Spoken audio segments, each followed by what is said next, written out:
Activity number 2 और 3 और आने वाली एक्टिविटीज़ भी अगर हम करें क्लास में तो अ, कुछ बच्चों ने तो कर भी ली है, पर जिन्होंने कर ली उनके लिए भी और जो बाद में भी करना चाह रहे हैं उसके लिए भी। सबसे पहले तो एक कन्फ्यूजन होगा कि भई आर्टिकल पढ़ने पड़ेंगे, आर्टिकल तो पढ़ लेंगे ठीक है, आर्टिकल की वीडियोज़ भी बन गई हैं, पर एक्सपेक्टेशन क्या है इस एक्टिविटी में? कुछ भी लिख दें? या हमें तो आइडिया नहीं है, तो उसके लिए सिंपल उसी लिए ये वीडियो बनाई है कि देखिए विचार तो हमारे दिमाग में हज़ारों टाइप के आते हैं, जैसे सॉलिड, लिक्विड, गैस होता है ना,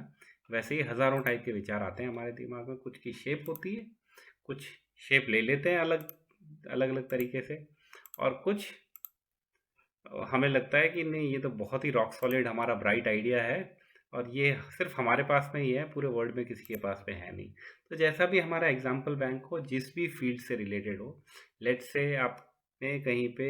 इंटर्नशिप करी है, कहीं पे प्रोफेशनल ट्रेनिंग करी है, कोई आपका एक्सपोजर रहा है, आपको लगता है कि ये हाँ इस फील्ड में हमारे पास में काफ़ी स्ट्रॉन्ग आइडियाज़ हैं और वो सेल्फ प्रोपेलिंग आइडिया है, वो खुद ही अपने आप को प्लग करके सारी दुनिया रोशन कर लेंगे। तो जैसा भी आपका थॉट है, जो भी आपके इनपुट है या आपको लगता है कि नहीं ये इम्पोर्टेंट है और दूसरी चीज़ें इम्पोर्टेंट नहीं है, तो व्हाटएवर द पर्सपेक्टिव में बी, थॉट्स को फिल्टर करना है हमें अपने। और वो थॉट्स को फिल्टर करने के लिए जैसे कॉन्टेक्स्ट को हमें देखना, पहले कॉन्टेक्स्ट आइडेंटिफाई करेंगे, उस हिसाब से हम अपने चीज़ों को शेप करेंगे। अब ये शेप्स ग्रेजुअली जैसे जैसे हम खासकर ग्रेजुएशन लेवल तक पहुंच जाते हैं तो कुछ चीज़ें हमारे अपने आप अंदर मोल्ड बन जाते हैं दिमाग में, और कुछ धीरे धीरे हम उनके ऊपर पिलर्स बनाते जाते हैं। वो इम्पॉर्टेंट है यहाँ पे। एक्टिविटी में हम अपने दिमाग को कैसे शेप कर रहे हैं, कैसे एग्जाम्पल्स ले रहे हैं, उस कॉन्टेक्स्ट के लिए यहाँ पे हमने दो कुछ कुछ आर्टिकल्स आइडेंटिफाई किए हैं। लेट्स से इस बुक में से कोई आर्टिकल हमने सपोज ये देखा कि क्या क्या इम्पोर्टेंट, किस तरीके से रीडिफाइन करेगा एआई मैनेजमेंट को, एआई आर्टिफिशियल इंटेलिजेंस कैसे, किन 5 तरीकों से सक्सेस पाई जा सकती है और मास्टर की जा सकती है, किसी भी फील्ड का इंसान हो, राइट। सिंपल भाषा में इन चीज़ों को समझाया है। या फिर के फंडामेंटल्स, इसके बारे में फंडामेंटल्स की 3 इंपॉर्टेंट क्वेश्चन जो हर एम्प्लॉय को आंसर हो जाने चाहिए, समझ में आ जाने चाहिए कि भाई इस स्विच को ऐसे दबाओगे तो ये होगा, ऑफ करोगे तो ऐसे हो जाएगा। या 3 टाइप की सिंपल सिंपल भाषाओं में इन चीज़ों को हमने डिस्कस किया है, क्लास में भी डिस्कस किया है, वीडियो भी बना दी है, आर्टिकल्स भी अपने पास में है। अब हमसे मिनिमम अंडरस्टैंडिंग ये है कि इन कॉन्टेक्स्ट को हम अच्छी तरीके से समझ लें। कॉन्टेक्स्ट को अगर अच्छी तरीके से समझ लिया तो हमें पता चल जाएगा कि क्या चीज़ क्या काम कर रही है, किस किस चीज़ के क्या क्लासिफिकेशंस हैं। वो क्लासिफिकेशन समझ में आ गए, क्या कैसे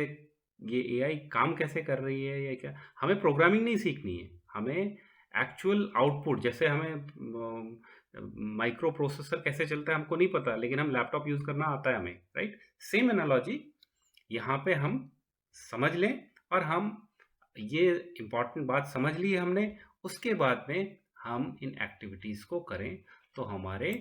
सी हमारा एग्जाम्पल बैंक चाहे रिच हो चाहे वीक हो, धीरे धीरे हम इन चीज़ों से और एक दूसरे से भी सीखेंगे। इसलिए मैं आपके पूरे क्लास का जो एग्जाम्पल बैंक होगा वो आपके साथ ही शेयर करूँगा। आई होप ये वाली चीज़ क्लियर है। एक और इम्पॉर्टेंट बात है, यहाँ ध्यान देने वाली ये बात है कि अगर आर्टिकल में कोई भी 3 फंक्शंस की बात करी, उन फंक्शंस को हम अच्छी तरीके से पढ़ लें, समझ लें, या क्या किसी भी कोई भी क्लासिफिकेशन दिया हो तो उन चीज़ों को हम अच्छी तरीके से एक्सप्लोर करें, समझें, और वो अंडरस्टैंडिंग हम अपनी ऑथर क्या कहना चाह रहा है, क्या इंपॉर्टेंट डिफरेंस है, उन चीज़ों को हम अच्छी तरीके से समझ लें, ताकि हमारी अंडरस्टैंडिंग जो टेक्स्ट भी रीड कर सकते हैं हम, वो भी हमारे पास में है,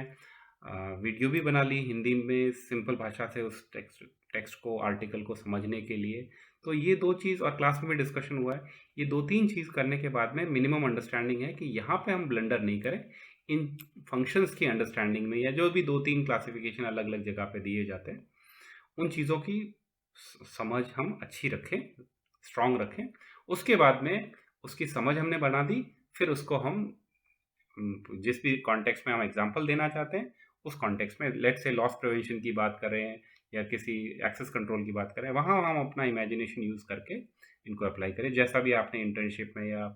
प्रैक्टिकल वर्ल्ड में जहाँ पे भी उसको देखा समझा है, वहाँ पे इमेजिनेशन यूज़ करें, लेकिन इसकी अंडरस्टैंडिंग में गड़बड़ नहीं करें।